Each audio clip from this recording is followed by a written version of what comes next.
برکت تو حلال کمائی میں آئے گی۔ اللہ تعالیٰ نے حلال روزگار میں برکت عطا فرمائی ہے۔ حلال کمائی اگر آپ تھوڑی سی کمائیں گے، چند پیسے کمائیں گے، تو اس میں اللہ تعالیٰ بے شمار برکتیں عطا فرمائے گا۔ ہمارے ہندوستان میں ایک راجہ ہوئے ہیں، بادشاہ ہوئے ہیں، اورنگزیب عالمگیر رحمت اللہ علیہ۔ کون بادشاہ ہوئے ہیں؟ ابھی جو واقعہ سنا رہا ہوں اس کو غور سے سنیے گا۔ تو واقعہ یہ ہے کہ ہمارے ملک میں ایک بادشاہ ہوئے ہیں اورنگزیب عالمگیر رحمت اللہ علیہ۔ بس یہ واقعہ سنا کر میں اپنی بات ختم کروں گا۔ کون بادشاہ؟ اورنگزیب عالمگیر رحمت اللہ علیہ۔ کبھی اپنے ملک کی تاریخ بھی پڑھو مسلمانوں، یہ ملک تمہارے آباء و اجداد کی محنتوں سے یہ ملک سجایا گیا ہے۔ اس ملک کو سونے کی چڑیا بنانے والا کوئی اور نہیں ہے، تمہارے آباء و اجداد ہیں، جس کو آج کچھ لوگ ہمیں تانا دیتے ہیں۔ ان لوگوں نے ملک کو کیا دیا ہے جو ہم نے دیا ہے؟ اورنگزیب عالمگیر رحمت اللہ علیہ بادشاہ تھے، اور ان کے استاد تھے ملا احمد جیون۔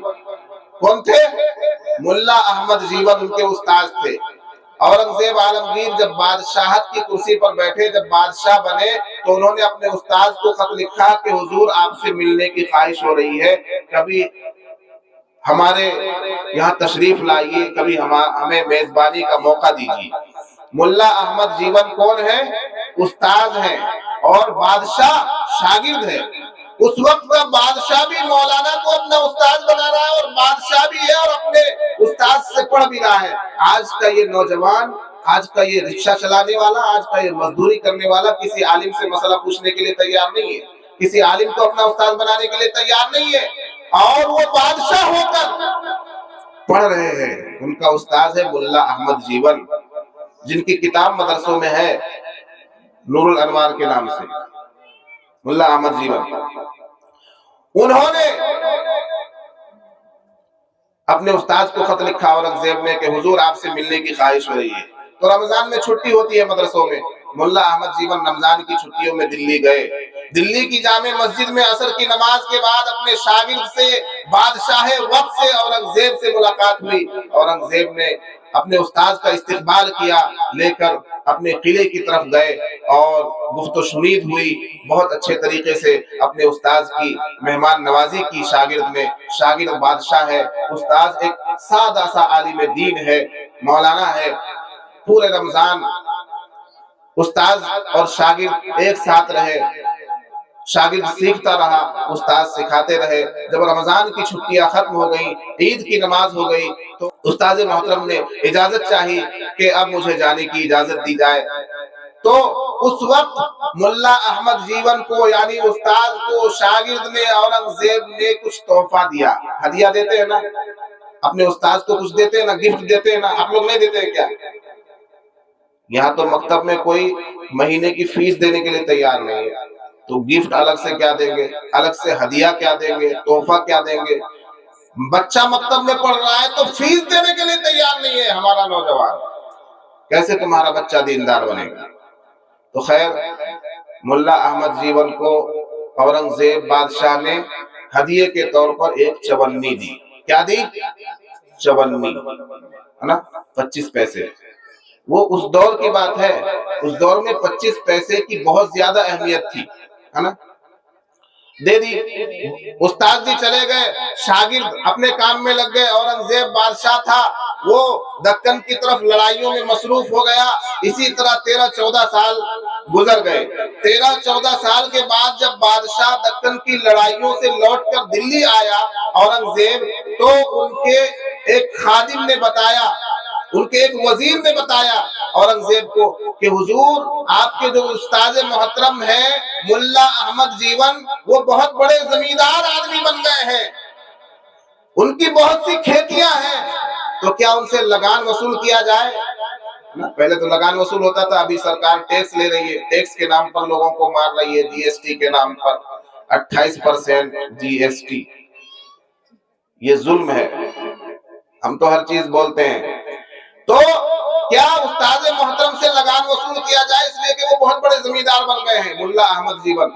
اب اورنگزیب بادشاہ حیران، کہ भाई मेरा उस्ताद, गरीब उस्ताद जिसके पास कुछ नहीं था, वो अचानक जमींदार 14 साल के बाद इतना बड़ा जमींदार हो गया कि उससे लगान वसूल करने की बात हो रही है। फिर से खत लिखा कि हुजूर उस्ताद मोहतरम आपसे मिलने की ख्वाहिश हो रही है।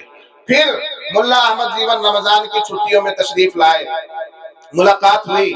औरंगजेब बादशाह ने अपने उस्ताद का इस्तकबाल किया, मुलाकात की। जब सादा मिजाजी देखी, गुफ्तो शुनीद देखी, रफ्तार गुफ्तार देखी कि वही पहले जैसी चाल है, चाल में बदलाव नहीं है, गुफ्तगू में बदलाव नहीं है, वही सादगी है। आलिम के अंदर तो सादगी होती है। तो पूछने की हिम्मत नहीं हुई कि आप इतने बड़े जमींदार कैसे बन गए। एक दिन खुद ही उस्ताद मोहतरम ने, मुल्ला अहमद जीवन ने औरंगजेब से कहा कि यार तुमने जो वो चवन्नी मुझे दी थी, वो चवन्नी बड़ी बाबरकत थी। ये वो चवन्नी जो 25 पैसे तुमने मुझे दिए थे, वो बहुत बाबरकत थी। कहा हुजूर क्या बात, उस चवन्नी में ऐसी कौन सी बात थी कि आप उसको बाबरकत चवन्नी कह रहे हैं? कहा कि देखो मैंने उस चवन्नी से जाकर कपास की खेती की, उसमें इतनी बरकत हुई कि 100 से 1000, 1000 से लाख, इस तरह से मेरे पास पैसे आते गए। मैं जमीन खरीदता गया, खेती करता गया, और आज मेरे पास इतनी जमीनें हैं, मैं इतनी खेती कर रहा हूं। तो ये उस चवन्नी की बरकत है। चवन्नी किसने दी थी? औरंगजेब बादशाह ने।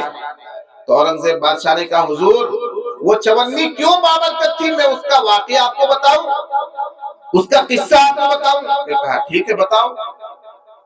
अपने वजीर को हुक्म दिया कि जाओ चांदनी चौक से सेठ उत्तम चंद को बुला कर लाओ।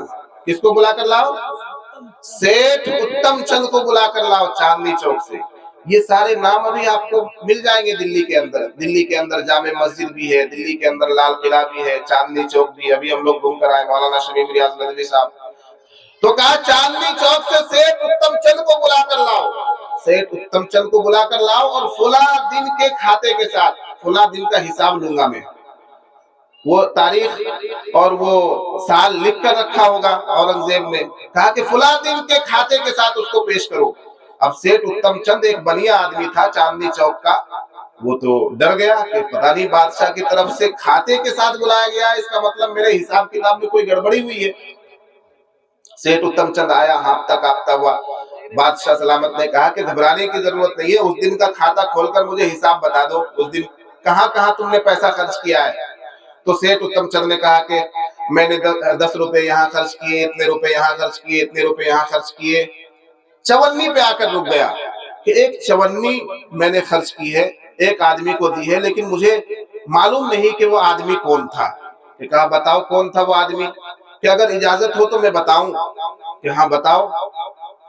कि रात का अंधेरा था, रात की तारीकी थी, रात में बारिश होने लगी, और मैंने एक घर बना रखा था, जिस घर के अंदर मेरे कीमती सामान थे। उस घर की छत टपकने लगी, बारिश का पानी घर के अंदर आने लगा। मैंने बहुत कोशिश की कि वो पानी रुक जाए, लेकिन मेरी कोशिशों से वो पानी नहीं रुका, छत टपकती रही। मैंने बाहर निकल कर देखा कि कोई मजदूर मिले तो मैं उससे मजदूरी ले लूं और इस छत को सही करा दूं। बाहर निकला तो देखा कि एक आदमी लालटेन लिए खड़ा हुआ है। मैंने समझा कि यह मजदूर है। मैंने उसको बुलाया कि मजदूरी करोगे?